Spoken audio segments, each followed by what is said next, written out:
Hospital Policlínico La Rosaleda, centro de referencia de la sanidad privada en Galicia desde hace más de 5 décadas.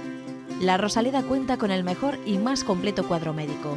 Actualmente está formado por casi un centenar de facultativos altamente cualificados que cubren prácticamente todas las especialidades médicas. Además, dispone de unidades específicas totalmente punteras, como la unidad del sueño, antitabaco, neurología cognitiva, neurofisiología. El hospital está dotado asimismo con la tecnología más avanzada, ofreciendo a sus pacientes las máximas prestaciones sanitarias con los más vanguardistas medios de diagnóstico, quirúrgicos y asistenciales. Más de 10.000 metros cuadrados a tu disposición, con unas instalaciones recientemente reformadas para una mayor confortabilidad, exclusividad y el mejor trato a sus pacientes. Y todo ello sin esperas y con una financiación adaptada a tus necesidades. Porque lo verdaderamente importante no puede esperar. Por ti, por los tuyos. Hospital Policlínico La Rosaleda.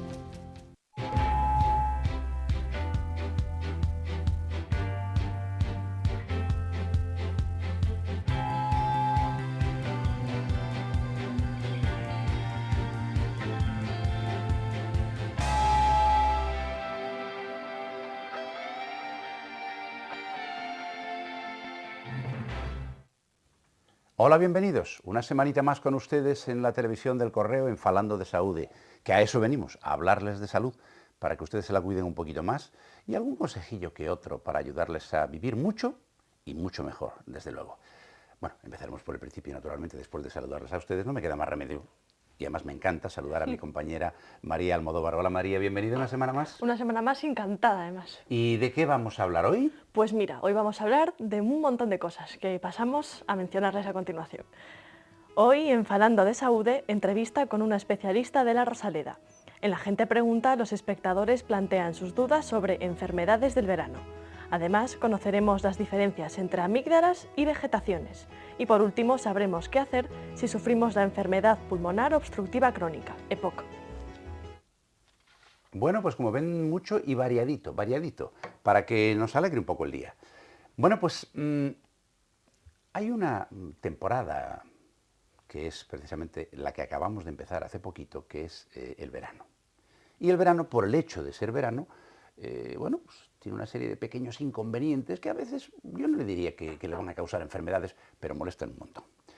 Y esas pequeñas cosas que a veces nos incomodan la vida durante el verano, a veces tenemos que tratarlas.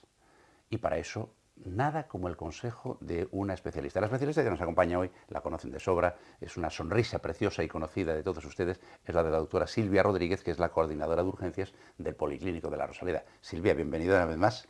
Una vez más, encantada de estar aquí con vosotros. Hoy te vamos a explotar porque va a ser una especie de examen que vamos a cubrir muchas cosas completamente distintas, porque el verano produce muchas pequeñas molestias. La mayoría de ellas no son importantes, algunas sí, alguna puede ser incluso mortal si no hacemos lo que tenemos que hacer, pero no es el caso de lo que vamos a hablar hoy. La doctora Rodríguez, obviamente en verano, recibe en las urgencias de La Rosaleda un montón de cosas. Y dentro de esas cosas tiene truquitos para que ustedes, con esas pequeñas molestias, no se les amarguen las vacaciones, que a veces ocurre, y a veces con demasiada frecuencia porque no nos cuidamos lo suficiente o porque hacemos tonterías. En fin, ¿qué les voy a contar? Vamos a ver. Dinos, Silvia, ¿cuáles serían, en tu experiencia, las patologías, las enfermedades, los trastornos más frecuentes en la época estival que llegan a tu servicio de urgencias? Pues mira, efectivamente es una pregunta interesante, porque la gente cuando hablamos de enfermedades del verano, yo creo que prácticamente todo el mundo piensa en la quemadura solar y en la diarrea, posiblemente. Pero, sin embargo, no, hay muchas más patologías que, de hecho, cuando las oigan, van a decir, ostras, yo no había pensado en eso. Y, por ejemplo, tenemos las conjuntivitis, tenemos las otitis, tenemos las micosis, es decir, los hongos, los honguitos, los terroríficos hongos, que además terroríficos por todos lados, porque están malos de tratar, muy malos de tratar. Tenemos, por supuesto, la diarrea, tenemos las picaduras de insecto, que bueno, ya lo hablaremos, de entrada son simplemente molestas, pero bueno, pueden llegar a ser graves e importantes. Y tenemos los traumatismos, que hablaremos, el por qué en verano traumatismos. Ya. ¿Y es verdad eso que dicen que existen enfermedades típicas del verano? ¿O es una leyenda urbana? No, no lo es, y no lo es precisamente por lo que implica el verano y por... realmente no son enfermedades que solo se produzcan en verano, evidentemente no, no hay enfermedades propias, únicas, exclusivamente del verano, pero sí son enfermedades que se presentan con mucha mayor frecuencia en verano. Y además con mucha lógica. En verano nos relajamos tanto, a veces tanto, que nos olvidamos de cuidarnos, nos olvidamos de tomar ciertas precauciones que debemos tomar ya no solo por salud, sino para no jorbarnos el verano. Claro. O sea, evidentemente lo que queremos es pasarlo bien, con lo cual, pues, ¿por qué? Y además, fíjate, comentaste diciendo enfermedades que hay que tratar. No, no hay que tratar, hay que prevenir. Porque todas se pueden prevenir. Y claro, comemos mal, a deshora, el calor, hacemos ejercicio a veces a pleno sol, bebemos poca agua y mucho alcohol, efectivamente, que es ya veremos que es un problema importante en el verano. Hacemos ejercicios que nunca hacíamos, hacemos actividades que en la vida ahí nos tiramos de cabeza. Entonces, efectivamente sí que hay enfermedades, de hecho hemos nombrado algunas, las otitis, las micosis, etcétera, que son más frecuentes en verano. Pues vamos a empezar por el principio y por lo más sencillito, las famosas conjuntivitis del verano. Sí, que se nos ponen los ojos como tenemos aquí en la pantalla, como ustedes pueden ver que da pena el ojito que se le ha puesto a este caballero. ¿Qué hacemos en ese caso, Silvia? Una otitis que viene provocada habitualmente, ¿por qué? Pues mira, las conjuntivitis, bueno, imagínate, esta... He dicho otitis y quería decir conjuntivitis, perdón, hablaba del ojo, no del oído. Se me ha cruzado. Se te ha cruzado. Pues, bueno, las conjuntivitis son más frecuentes en verano precisamente porque, bueno, vamos a ver que el agua está muy en medio de esto, pero la conjuntivitis es sobre todo también, aparte por el agua, es decir, salitre, cloro, depende de qué agua hablemos, también por el sol. La mayoría son irritativas. Lo que pasa es que empiezan siendo irritativas, vamos llevando la mano al ojo porque nos molesta y terminamos como la foto, es decir, con una complicación de una conjuntivitis puramente irritativa que se termina haciendo bacteriana o vírica. Volvemos a lo que hoy vamos a insistir mucho. Lo importante es prevenir. ¿Cómo puedo yo prevenir? Bueno, lo ideal es evitar abrir los ojos debajo del agua. Entonces, si no podemos evitarlo o no nos apetece, porque evidentemente la verdad que bucear y ver el fondo, y sobre todo en el mar, pues es una delicia. Entonces, usemos gafas de protección ocular. Lavémonos los ojos a menudo con suero. Es decir, lo ideal es no llegar a tener realmente la conjuntivitis. Y para eso simplemente proteger, bueno, usar las gafas oculares para evitar el efecto del sol. Gafas oculares, pero con un cristal de calidad, evidentemente, ¿no? Efectivamente, que proteja, no... Hombre, yo no me quiero meter con los chinos, pero bueno, me refiero a no unas gafas cualquiera que no tengan protección ninguna, al contrario, dañan porque nos dan una seguridad falsa y hace que recibamos más luz de la que debemos. Fíjense qué sencillito, se van ustedes a la playa, que quieren nadar, y además se nada mucho más cómodamente, pues unas gafitas de protección para poder nadar. Y cuando salgan, además, se van ustedes a la duchita que suele haber en casi todas las playas, se lavan, se quitan la sal, que además así se protegen la piel, y se lavan los ojitos con agua dulce. Y ya está. ¿A que sí? Y ya está. No, ya que fácil. Más. Fácil. Es verdad, pero hay que ser un poco, a ver, hay que poner un poco de voluntad. Cuidadoso. Y hay que pensar en ello, efectivamente, hay que saberlo. Tenemos ahora ahí una imagen, Silvia, parece que esto es una otitis. A ver, ¿por qué también son frecuentes y cómo, sobre todo, cómo podemos prevenirlas?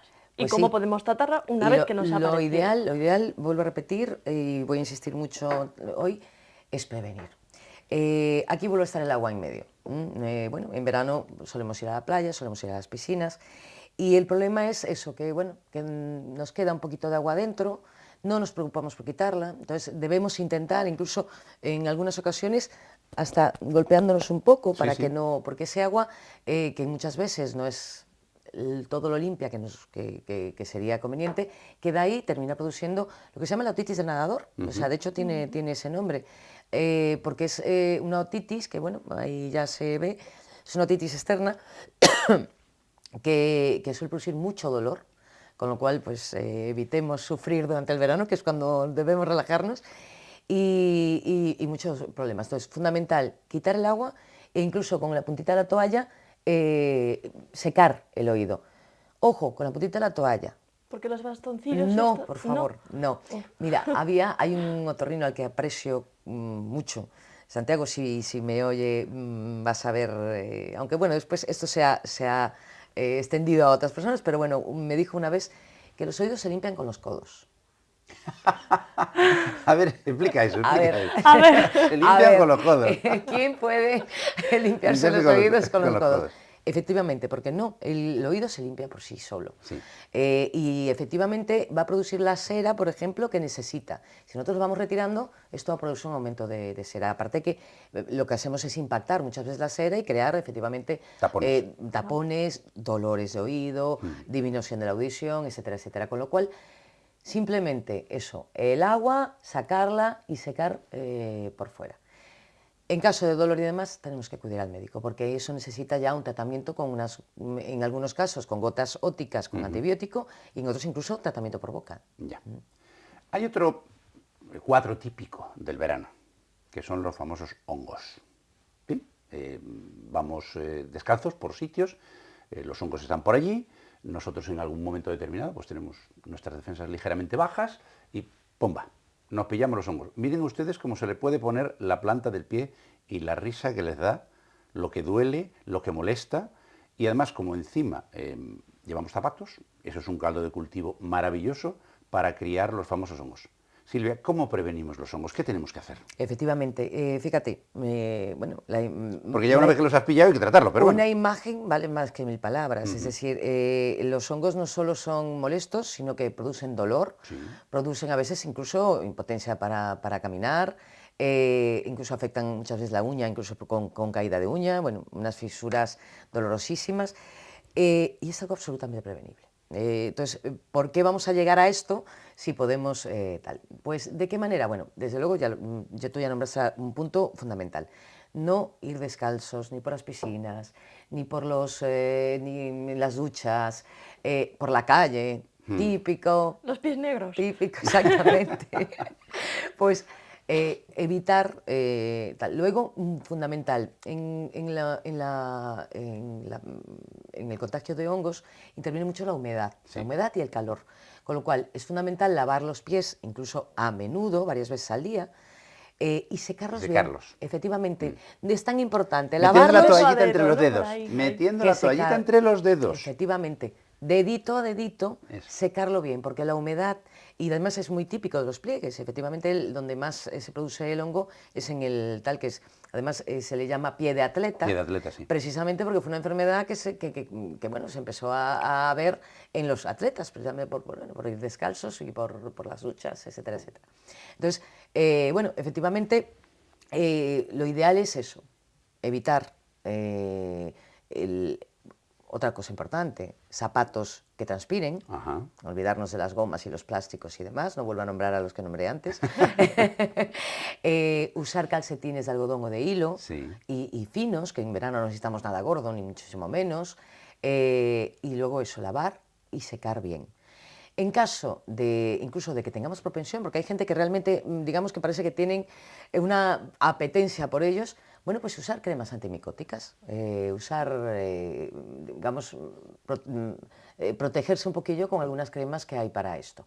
Y en caso de que ya lleguemos al caso que vimos, hay que ir al médico porque hay que tratarlo. Incluso hoy en día son tan difíciles de tratar que hay que tratarlos incluso por boca, con medicación vía oral. Y tenemos además que tener cuidado con los niños, no solamente nosotros mismos. Aquí tenemos una imagen, niños al aire libre, parece que está en una piscina y alguien le está aplicando crema. ¿Hasta qué punto eso también es importante, eso doctora? Bueno, efectivamente empezamos hablando de las enfermedades más frecuentes del verano. Y entre ellas hablábamos de que, bueno, la mayoría de la gente pensaba en el sol y tal, hay eso, hay deshidratación, hay muchas más cosas. Y efectivamente tenemos que tomar, o sea, tenemos que relajarnos, sí, porque para eso está el verano. Pero hay unas medidas que son básicas, que con la costumbre no nos cuesta mucho, o sea, que es cuestión simplemente de acostumbrarse, y que no debemos olvidar nunca, y sobre todo con niños y con ancianos. Desde luego, ¿cuál es uno de los grandes candidatos del verano? El sol. Aquí, desde luego, no lo estamos teniendo mucho, pero bueno, malo será que no nos llegue. Y hay unas medidas, fíjate, es muy típico esta imagen. pero es muy típico esta imagen. Esta sí se ha producido pues 2 horas después de haber llegado y haber hecho lo que teníamos que haber hecho antes, está ideal. ¿Cuál es el problema? Que no, llegamos sin crema a la playa o tal y empezamos a untarnos. No. Lo ideal es usar, por supuesto, una buena crema de protección solar adecuada a cada piel, porque algunos necesitan más, otros menos. Se recomienda nunca un factor de protección menor de 15. Después, dependiendo de la piel, pues algunos toleran mejor el sol que otros. Y aplicarlo media hora antes de la exposición al sol. Esto muy poca gente lo sabe y muy poca gente lo aplica, con lo cual muchas veces cuando ya aplicamos la crema ya estamos llegando tarde. Bien, y luego, importante también que sea resistente al agua y además que le apliquemos cada 2 horas. De nada vale que nos echemos la cremita y todo el día en la playa y ahí tal. Y luego una cosa fundamental, donde más se producen quemaduras es aquí en Galicia, porque la mayoría ya están nublados. Claro. Entonces la gente dice, ah, no, si Hoy no hay total, sol. pero si yo no estuve al sol, pero si el día estaba nublado, los rayos UVA están igual. Y peor, porque claro, no los notamos. Con lo cual, importante, siempre que estemos al aire libre, proteger con una buena protección solar y además todas las zonas de exposión, es decir, fijarnos bien en la nariz, las mejillas, las orejas, que muchas veces las descuidamos y son muy delicadas. Entonces, eso, no olvidarnos ni eso, aunque sea un día nublado. Fíjense, media horita antes, un factor de protección elevado y adecuado a cada persona en particular, evitar naturalmente las horas centrales del día y ojo porque además estamos en la etapa, acabamos de salir de la primavera, mejor dicho, estamos en la primavera, que es donde el sol está más vertical, con lo cual donde pega, quema. Y luego hay otra cosa que la gente, Silvia, me gustaría que lo comentaras. La gente se cree que por ponerse protección no se van a poner morenos. Efectivamente. No, sí se ponen morenos. Claro, sí se ponen pero morenos, no se queman. Exactamente. Además es un moreno más bonito. O sea, porque la persona que se pone roja y que luego tal, ese moreno ya no... Parece una gamba. Efectivamente. Evidentemente, si nos ponemos una protección total, tardaremos más en ponernos morenos. Pero es que hay pieles que necesitan una protección total. Sí, sí. Y además, de verdad, no todos podemos estar igual. Efectivamente, hay quienes no deben estar nunca morenos, porque su piel no lo tolera. Claro. Bueno, pues cada uno tiene que saber cómo, pues oye, una persona con una enfermedad o con unas cualidades, pues sabe que las personas con ojos claros toleran menos la luz. Bueno, pues ya lo saben, hay que acostumbrarse a ello, no es nada malo tampoco. Entonces, efectivamente, no... Y luego habéis tocado un tema importante, ojo con las horas del sol. Fundamental, no exponerse al sol. Más o menos se recomienda desde las 11 de la mañana a las 4, en algunos textos aparece a las 5 de la tarde. Evitar esas horas, porque bueno, es cuando el sol efectivamente cae más a plomo y es peor. Y nos queda quedan varias cosas más, pero hay una que me gustaría tocar porque no le damos la importancia que tiene y a veces puede resultar, además de molesta, puede resultar incluso grave, porque hay algunas personas que desafortunadamente tienen una hipersensibilidad a alguna picadura de algún mosquito. ¿Qué hacemos con las picaduras, Silvia? Es decir, primero, ¿podemos evitarlas? Y segundo, en el momento que nos ha picado algo, ¿qué hacemos? Pues hay que intentar evitarlas. Hay que intentar evitarlas, sobre todo tú lo has dicho. Bueno, una picadura a veces simplemente pica. Pica, te pica un poco, se pone roja, sobre todo cuando es pues, un mosquito. El problema ya es cuando hablamos de abejas, avispas. Exacto, exacto. En los meses de julio y agosto, bueno, estos insectos están a la orden del día. Es una eclosión. Tal cual. Pero es que además nuestras actividades son al aire libre en la Claro. mayoría de los casos, porque aprovechamos de estar todo el invierno encerrados, pues tal con lo cual más expuestos estamos. Si eres alérgico, debes tomar unas precauciones de verdad extremas, porque efectivamente una picadura te puede matar. Claro. La mayoría de la gente que no conoce este tema dice, una picadura, ¿cuánta tal? Bueno, cada día vemos más gente por urgencias por problemas de picaduras. Y ya no solo por la alergia, sino porque muchas veces la picadura termina produciendo una celulitis, una infección, una inflamación de lo que es la piel. No hablamos de la celulitis estética, hablamos de lo que es la inflamación de la piel, que puede llegar incluso a ser grave, se puede extender y demás. Entonces, evitarlo. ¿Cómo lo evitamos?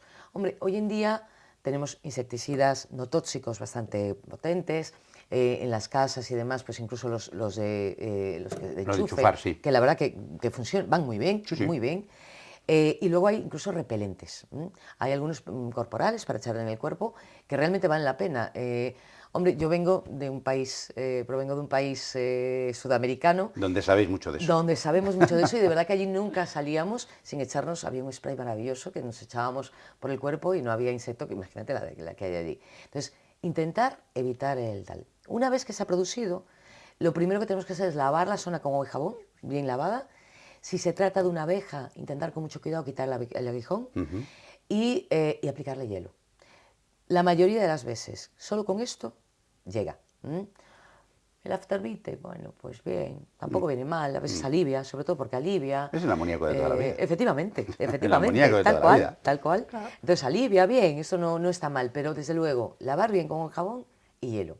En caso de que veamos, y de hecho yo en estos días vi una chica, bueno, cada año además estamos viendo más, yo siempre digo que los bichos cada vez están volviendo más barrabudos, porque de verdad es impresionante. Vi una chica, bueno, con toda la cara anterior del muslo absolutamente rojo, o sea, se había infectado. Eso pues puede extenderse y puede llegar a producir, ya te digo, comprometer la vida. Entonces, bueno, en esos casos solemos administrar corticoides intramuscular y solemos dar un tratamiento con antibiótico, antihistamínicos para evitar sobre todo el picor y en algunos casos incluso corticoides por boca. O sea, que ya ves qué importante hay es. un remedio casero que me encantaría compartir con ustedes porque yo lo he visto hacer y además funciona. Yo lo uso. Para la gente que vive en medio rural, por ejemplo, o en lugares donde haya mosquitos, es muy sencillito. Se pone en un platito, en un cuenquito, agua normal y corriente, con una rodajita de limón y un clavo, y créanme, los mosquitos ni aparecen. Se duerme por la noche con las ventanas abiertas y sin que te pique nada. Y además, a veces no te pican, pero están y no te dejan dormir. Pues eso, agüita, un poquito de limón y un clavo. ¿Por qué funciona? Ah, si yo lo supiera se lo iba a contar, pero como no lo sé... Ahí tomo nota, ¿eh? Ah, Yo no claro, sabía claro. eso. Está muy bien. Silvia, se habla también de la diarrea como enfermedad típica del verano. ¿Por qué? Pues mira, efectivamente la diarrea es bastante frecuente en el verano, sobre todo por lo que comentábamos antes de que nos descuidamos. Entonces, Comemos bueno, mal. los alimentos los tenemos a temperatura ambiente, cuando realmente pues, un alimento para que se conserve debe estar refrigerado. En invierno no tiene tanta importancia porque ya con estar a temperatura ambiente ya está refrigerado, pero en verano desde luego no. Luego bebemos cualquier bebida, sin que esté embotellada. Sobre todo, ojo, cuando salimos, sobre todo porque, bueno, en España aún tenemos un nivel higiénico bastante bueno, con lo cual, pues, pero sobre todo cuando salimos al extranjero, ojo con las bebidas abiertas, con beber de fuentes, beber todo embotellado. Y ojo, una cosa importante, porque la gente dice, ah, no, yo tomo todo embotellado, porque si pido un agua tiene que estar recién abierta, y luego se piden un cubata con hielo. Entonces, no, ojo, cuidado con el hielo. Claro. El hielo transmite tantas enfermedades como el agua, como el beber agua. Ojo con verduras, claro, lo ideal además es recomendable comer más verdura, más fruta, pero Y hay que lavarla lavarla. bien, claro. Hay que lavarla. Incluso se recomienda hasta echar un poquito de cloro para realmente o de vinagre. desinfectarla. Efectivamente. Unas gotitas de vinagre en el agua de lavar las verduras y te deja eso, vamos, estéril. Exactamente. Es ácido acético. Es fundamental. Y es importante. Luego, además, comemos en cualquier sitio, comemos a deshora, luego, además, los restos que nos quedan los dejamos ahí encima, luego volvemos a comer. Y luego, muy importante, sobre todo hoy en día, afortunadamente, sobre todo en nuestro medio, las mayonesas de verano no suelen ser de huevo. Entonces, oye, no están tan ricas, pero se comen y realmente nos evitan pasar un verano sentados donde ya sabemos. Y sobre todo, además, el problema de las gastroenteritis, la mayoría de estas gastroenteritis de verano se curan con dieta y de 3 a 5 días, pero algunas se complica, sobre todo en niños y gente mayor, algunas se complica y nos puede amargar realmente las vacaciones a largo plazo y sobre todo porque pueden producir deshidratación cuando a la diarrea se juntan los vómitos. Fundamental en esos casos ir a urgencias. Un tema muy interesante e importante porque puede resultar grave, lo ha mencionado antes la doctora Rodríguez, son los traumatismos. Hay de todos. Muchos de ellos, los más graves, evidentemente, por accidentes de circulación, porque, en fin, vamos un poquito cargados, vamos con prisa, estamos relajados.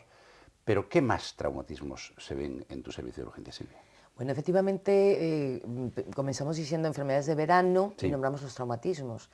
Y la dirá, pero ¿Por qué los traumatismos son más frecuentes en verano? Bueno, pues porque nos volvemos un poco tolos y entonces hacemos cosas que no solemos hacer nunca. Aparte, bueno, durante el año llevamos una vida bastante sedentaria, en la mayoría de los casos. Un error, pero bueno, es así. A veces el ritmo de vida no nos permite otra cosa. Y llegamos al verano y hacemos bicicleta, con lo que conlleva la bicicleta a nivel de accidentes y la gravedad de la mayoría de los accidentes de bicicleta. Patinamos algunas y nos caemos. y las palas en la playa, que además, eso, la playa, la arena, que es peligrosísima porque bueno, no es estable, con lo cual ahí vienen esguinces de tobillo y demás. Deberíamos tomar ciertas precauciones. ¿En qué sentido? En intentar, sobre todo, calentar un poco antes de hacer cualquier tipo de actividad. Bueno, pues que voy a jugar un rato a las palas. Bueno, primero camino un poco por la playa. Camino un poco, con lo cual mis articulaciones se calientan un poco, se fortalecen un poco, sobre todo los tobillos, que además es sanísimo. Una de las mejores actividades y de hecho la única pena de no tener playa aquí todo el año, que la tenemos, pero no es usable por el frío que hace, es el poder caminar por la playa. Eso fortalece los tobillos, fortalece las articulaciones, hasta buena para la espalda, es decir, es una actividad buenísima. Bueno, pues hacerlo antes Y de verdad que muchas veces tenemos realmente lesiones muy graves, precisamente por eso, pues esa pachanguita, oye, pues me voy a la montaña, en la vida caminé por la montaña, pero de repente me voy y intento subir una colina. Hay que relajarnos, sí, pero teniendo en cuenta de que ¿para qué nos vamos a estropear las vacaciones? Decía un amigo mío, muy sabio, para hacer vida sana hace falta estar muy sano. María, me parece que tenemos alguna pregunta de nuestros espectadores, ¿verdad? Pues sí, como siempre. Vamos a abusar de Silvia, que además le encanta y se deja. Sí, le encanta y aparte, es que como se lo sabe todo, pues y nos lo explica también, claro. Así que allá nos vamos.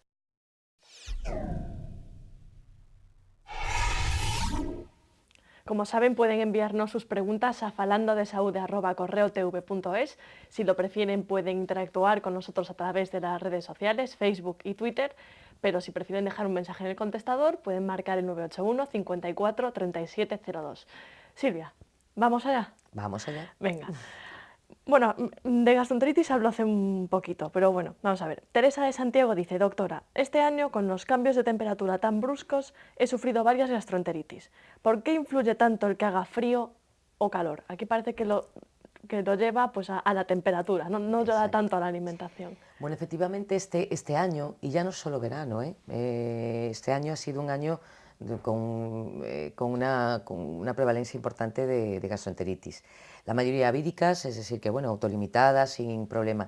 Pero efectivamente los cambios de temperatura, de ahí que cojamos catarros, la gripe, etcétera, etcétera, digamos que afectan de alguna manera al sistema inmunológico, lo hacen más, digamos, bueno, un poquito menos efectivo, y de ahí que vengan. Es por eso fundamental que incluso, sobre todo en nuestro medio, en el que hay cambios tan bruscos, es decir, que aunque haga calor por el día, por la noche suele ser fresquito, que evitemos esos cambios bruscos para evitar que nuestro sistema inmunológico se resienta.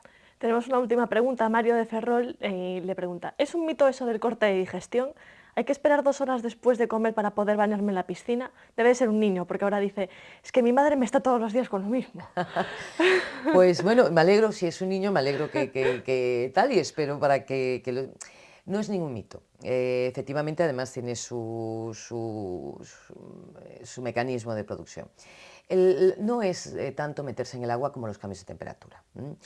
Bueno, aquí hay 2 teorías que incluso se unen. Hay un problema de un síndrome de inmersión, que bueno, es otro tema, realmente no es tanto, influye a veces, pero no es realmente el corte de digestión propio. Pero hay un tema de que cuando estamos en la digestión, el aparato digestivo necesita muchísimo aporte sanguíneo. Entonces, digamos que toda nuestra sangre está ahí concentrada. De hecho, por eso muchas veces nos da sueño después de comer, porque no llega tanta sangre al cerebro, estamos así más adormilados. Por eso lo ideal es tomar la siesta. Una buena siesta. Ha llegado hace tantos años aquí que ahora ya se saben nuestras costumbres y las practica. Hombre, cuando me dejan. Y eso... ¿qué hace si tú cambias bruscamente de temperatura? Se produce una vasodilatación muy fuerte del cuerpo y digamos que de repente queda sin sangre la zona que tanto lo necesita, y eso efectivamente puede producir incluso la muerte. Bueno, todos hemos oído de algún niño, porque bueno, más susceptibles los niños y la gente mayor. Entonces, ¿qué debemos hacer? Lo ideal, efectivamente, lo ideal para evitar problemas es hora y media, 2 horas después o sea, no bañarse, no tal, pero de hacerlo, o incluso después de esas 2 horas, hacerlo poco a poco. Date una duchita antes. Efectivamente, ir refrescándose, sobre todo porque, claro, aquí no podemos decir, bueno, métete en el agua muy no, el agua está fresquísima. Claro. Con lo cual, efectivamente, irse adaptando poco a poco a al cambio de temperatura. Bueno, pues fíjense qué sencillito es evitar problemas serios. María, ¿qué nos toca ahora? Pues nos vamos a tu examen que, bueno, estoy segura que seguro que lo superas.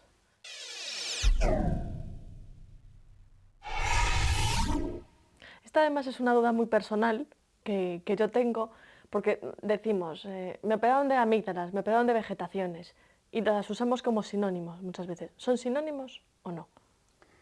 Ah, pues sí, sí, vamos a ver. La única diferencia que hay entre las adenoides y las amígdalas es dónde están, porque realmente lo que constituye es un tejido linfático que ayuda a la prevención de las enfermedades que nos entran por ahí, por la nariz y por la garganta, y que están colocadas en diferentes sitios. Las amígdalas las vemos, por cierto que hay otras 2 amígdalas más que no vemos, que están muy detrás, en la parte más profunda de la lengua, que no las vemos, por eso a veces notas como un dolor aquí abajo en la garganta, estás teniendo una amigdalitis y sin embargo no es de las amígdalas que están visibles dentro de la boca. Y luego están lo que se llaman las vegetaciones. Se les llama vegetaciones porque vegetan, a veces se hipertrofian, aumentan de volumen, dificultan la respiración, sobre todo en el caso de los niños, y bueno, pues pueden a veces causar problemas serios de respiración.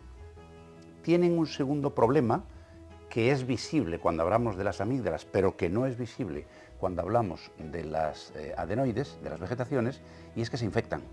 Y entonces, eso es decir, el niño tiene placas en la garganta, efectivamente, porque generalmente los estreptococos, unos bichitos que tenemos por ahí siempre, nos infectan las amígdalas y nos hacen como unas placas blancas de pus, no es otra cosa. Problema, generalmente no es un problema serio. Están para eso, para defender esta parte de nuestro cuerpo ante las agresiones de los bichos que vienen de fuera. El problema consiste en que si son muy repetidas, se puede plantear incluso la necesidad de su extirpación, operar de amígdalas, que se decía entonces, o, en el caso de las adenoides, operar de las vegetaciones porque no se puede respirar bien, porque tiene catarros continuados, en fin, eso se lo tiene que decir el especialista. Pero básicamente no hay ninguna diferencia. Y siempre, la tendencia hoy en día, siempre que se puede, se evita la extirpación, porque estamos, entre comillas, debilitando un poquito nuestras defensas. Por tanto, amígdalas y vegetaciones son lo mismo, pero que están en distinto sitio.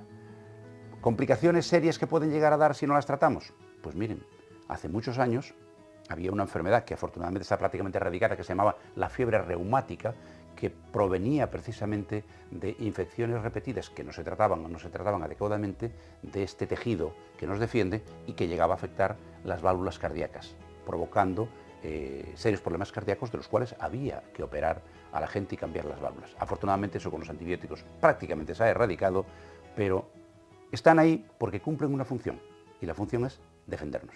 ¿Valió? Valió, vamos, de sobra, clarísimo, muy bien. Y claro, después de esto tenemos que ir ¿me parece que algún consejo? Por supuesto, no te equivocas, a la Rosaleda.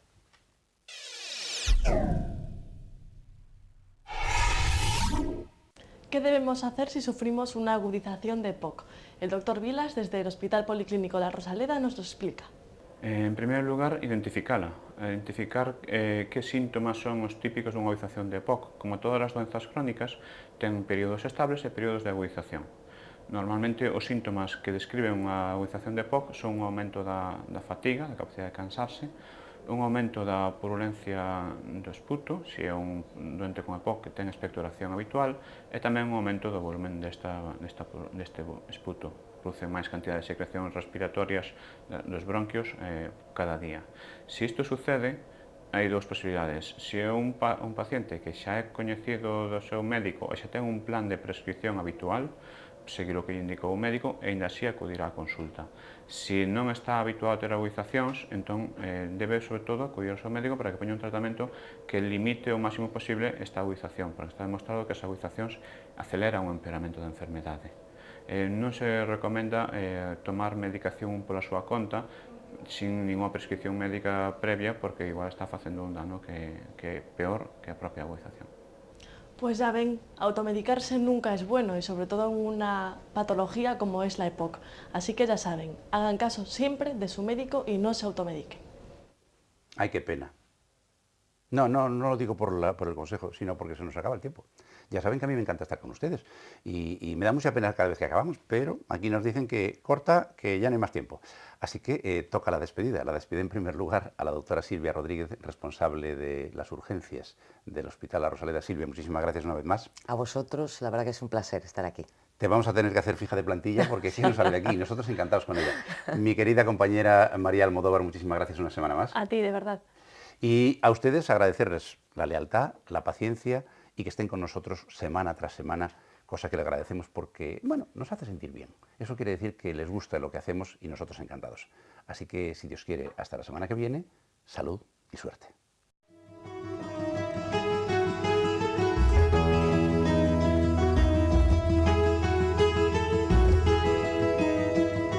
Centros Médicos La Rosaleda han patrocinado este programa.